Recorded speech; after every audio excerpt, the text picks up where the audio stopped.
大家好，今天呢，我想做一点说明。我们这个呢是人际关系智慧吧，我想用一些专业的角度来分析一下人际关系。最近呢，我是花了几分钟呢，想跟大家讲一件事情，就是我之后讲的人际关系的时候呢，可能会慢慢的加入一部分的星盘分析的内容。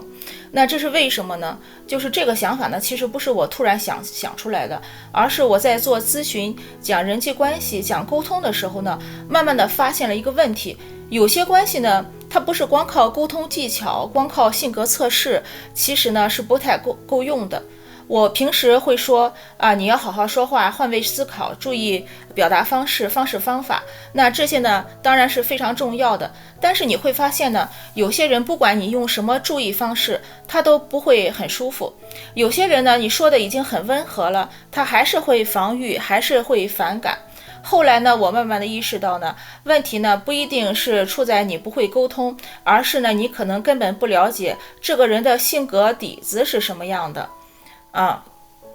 这就是牵扯到我们要讲的，就是说针对人际关系当中的精准和针对性。有的人呢天生比较敏感，有些人呢天生比较强势，有的人特别在意被尊重，有的人你说什么他都能接得住。那如果你完全不懂这些差别呢，只会用一种方式去处理所有的关系，那么这种效果确实很容易打折，有时候呢甚至还会适得其反。所以呢，我会后来在想，如果在原来的分析的基础上呢，多加一个角度，也就是是不是可以判断的更精准一些，更有针对性呢？这也是我为什么开始考虑把星盘作为一个辅助工具加进来。那么我在这里清楚的先说明一点，我不是想要算命，也不是想教大家那个星盘的基础理论，更不是说这个星盘决定一个人的一生怎么样。但是呢，我在讲星盘的时候呢，会针对关系只做一件事情，也就是说结合实际情况帮大家更快的、更清楚的了解一个人大概是什么样的性格结构。比如这个人呢，在那个关系当中呢，是偏防御性质的；有的人呢是比较理性的，是容易被否定刺激到的，还是说相对起来比较能扛得住冲突的，这些我都会做逐一的分析。那么而且呢，我在讲人际关系的时候呢，也不是只是针对普通朋友之间的相处，那么它适用的人群呢，会就是适用这种关系，就是有可能是针对亲情关系、爱情关系、家庭关系、商业合作关系，都可以，就是进行一些长期共事的人都可以。那么因为你会发现呢，同样一个人呢，在不同的关系当中反应是完全不一样的。有的人呢，在工作当中是比较冷静的，在亲密关系中却容易非常的受伤。有的人呢是工作比较努力的，但是从爱情当中呢比较害羞。有的人呢是在家庭当中比较强势的，但是呢在外面呢反而容易退让。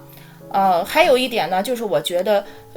特别重要的一点是，很多时候呢问题不一定出现在某一个人的身上，而是两个人放在一起呢本身就形成一种独特的感觉或者是气场。有的人呢跟谁都还好，但是跟某些人在一起一见面就很累。有的人呢是在某些关系当中特别的顺，但是呢换一段关系总是出问题。